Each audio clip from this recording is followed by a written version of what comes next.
ఇది ఒక అద్భుతమైన ప్రదేశం.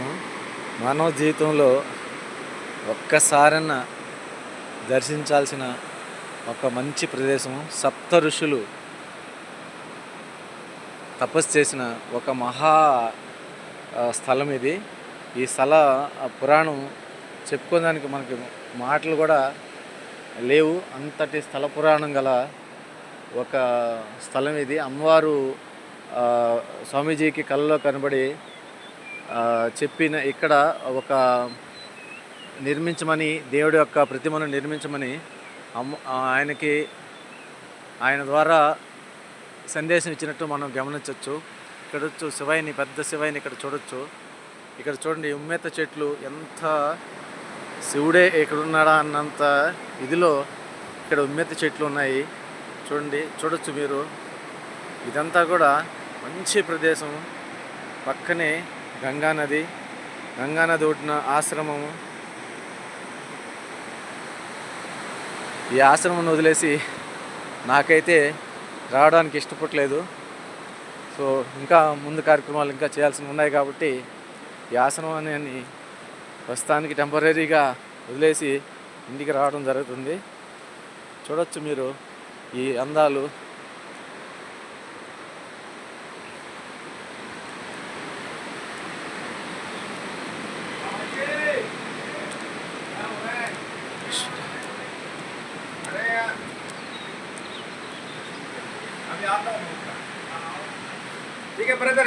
Happy journey. Thank you very much.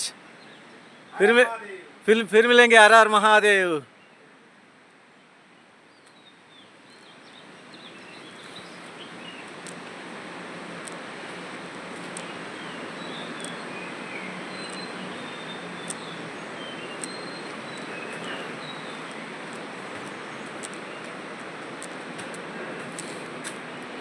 చూడొచ్చు ఈ ఆశ్రమం ఎంత సుందరంగా తీర్చిదిద్దారు.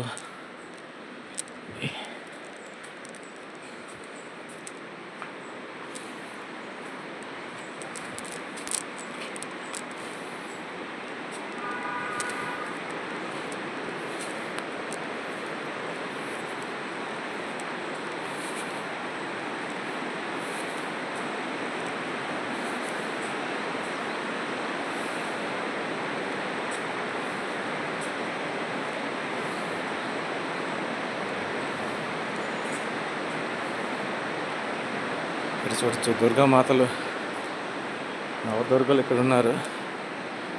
రాముడి యొక్క విగ్రహం.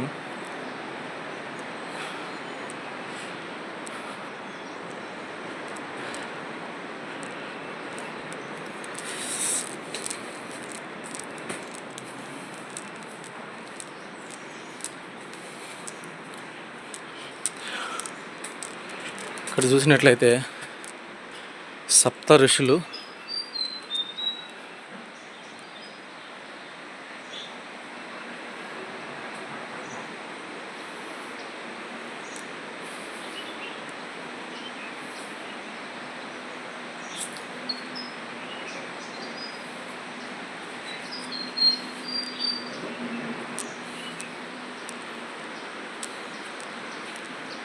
హర హర మహాదేవ్.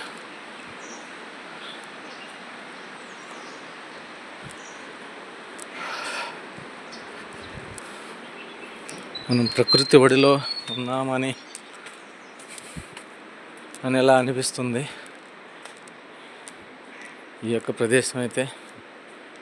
నేను ఏదో అనుకుంటాం కానీ జన్మలో ఇవి చూడని వాడు ఇంకా మనం మాటలో చెప్పలేము. చూడొచ్చు మీరు. దీన్ని చివరకు మనం వరాహావతారం చూడొచ్చు, కృష్ణుడి యొక్క.